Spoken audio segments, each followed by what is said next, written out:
Ang pintong di dapat buksan, isang kwento ng pagsuway, kababalaghan at sakripisyo. Sa gitna ng kagubatan ng San Ildefonso, may isang lumang bahay na nakatayo sa paanan ng burol.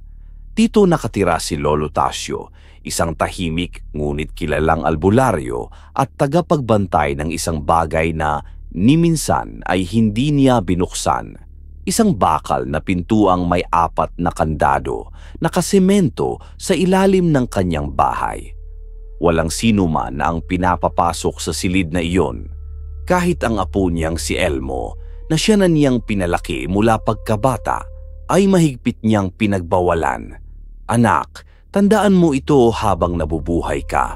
Huwag na huwag mong lalapitan ang pintong yon.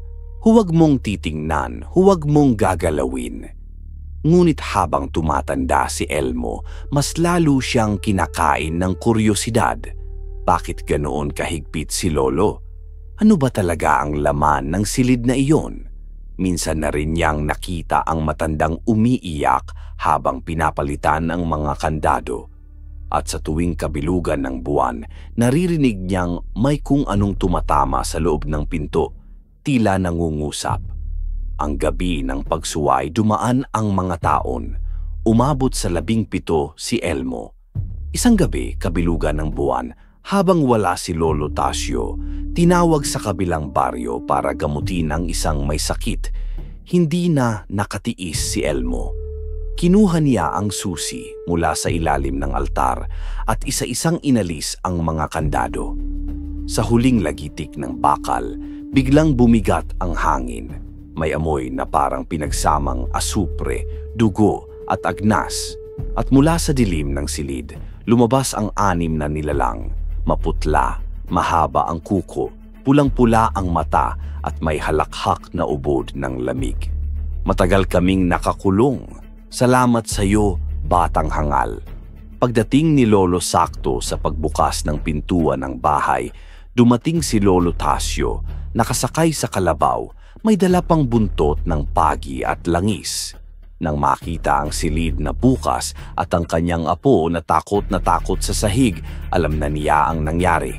Elmo, anong ginawa mo? Ngunit huli na ang lahat. Lumipad na ang mga aswang palabas ng bintana, pabarangay. Ngunit may naiwan, isang aswang na malaki, halimaw na may pakpak at mukhang hayok sa laman ng tao. Hinarangan ni Lolo Tasio ang kanyang apo. Kahit alam niyang mahina na siya, hawak pa rin niya ang orasyon. Ipinahid sa kanyang katawan ang pulang langis at sinimulang basahin ang mga linya sa lumang papel.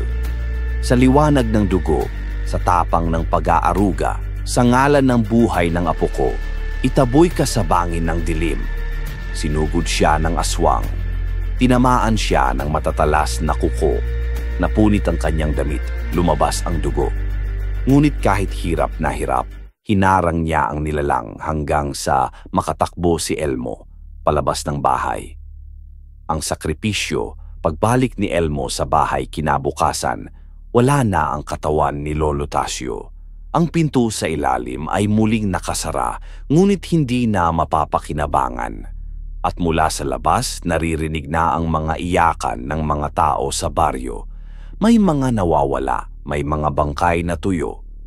Umupo si Elmo sa labas ng bahay, hawak ang isang natuyong pulang papel. Doon niya nakita ang isinulat ng kanyang lolo. Kung ako man ay mawala, huwag mong hayaang mangibabaw ang dilim. Panahon mo ng managot, Elmo. Ngayon, si Elmo, dating batang mapusok at matigas ang ulo, ay naninirahan mag-isa sa bahay ng kanyang lolo. Sa kanyang kamay, mga bagong kandado. Sa kanyang puso, mabigat na pagsisisi. Ngunit sa bawat gabi ng kabilugan ng buwan, naririnig pa rin ang hagikikan sa kagubatan. At alam niyang hindi pa siya tapos, sapagkat siya na ngayon ang bagong bantay ng pintong di dapat buksan.